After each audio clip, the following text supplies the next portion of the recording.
प्रशांत किशोर किसी परिचय के मोहताज नहीं हैं।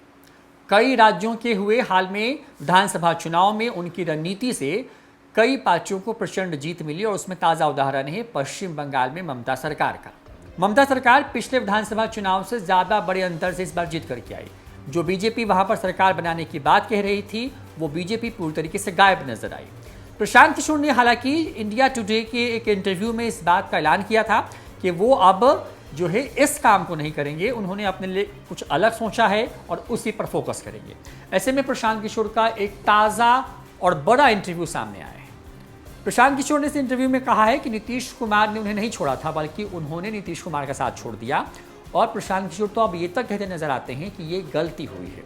क्या है पूरी खबर, बताते हैं विस्तार से। एक टीवी इंटरव्यू में जब चुनावी रणनीतिकार प्रशांत किशोर से पूछा गया कि क्या आप नीतीश कुमार की सरकार में सलाहकार थे, उसके जवाब में वो हामी भरते हुए किशोर ने कहा कि नीतीश कुमार ने मुझे बहुत पावर दी थी। प्रशांत किशोर ने कहा कि नीतीश कुमार का दोष नहीं है, दोष मेरा है, मैं ही उनको छोड़ आया हूँ। प्रशांत किशोर ने बताया कि साल 2015 में मैंने नीतीश कुमार से जुड़ने से पहले शर्त ही यही रखी थी कि सलाहकार होने के नाते मैं जो करना चाहता हूँ आप मुझे वो करने दीजिएगा। जिसके बाद बिहार विकास मिशन की शुरुआत की गई।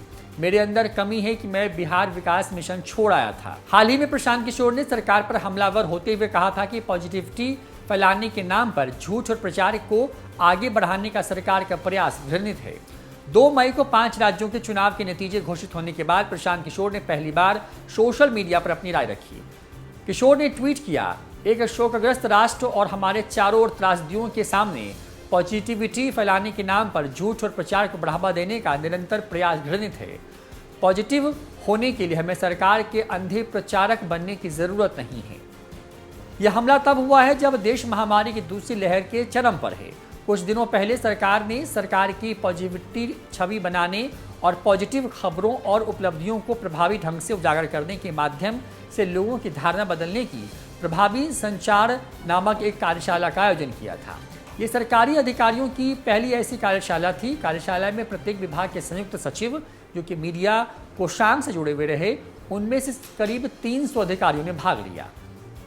इस बीच राष्ट्रीय स्वयंसेवक संघ ने 11 मई से 15 मई के बीच पॉजिटिविटी अनलिमिटेड शीर्षक से ऑनलाइन व्याख्यान की एक श्रृंखला शुरू की, जिसका उद्देश्य चल रही महामारी के बीच लोगों में विश्वास और सकारात्मकता फैलाना था। व्याख्यात्मक श्रृंखला का आयोजन आरएसएस की कोविड रिस्पांस टीम द्वारा किया जा रहा था।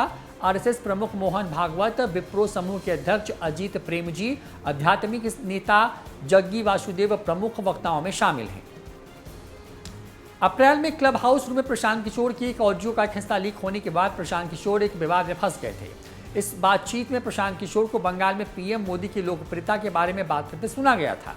सरकार की कोविड-19 प्रबंधन, वैक्सीन नीति आदि के खिलाफ सोशल मीडिया पर भी किशोर मुखर रहे हैं।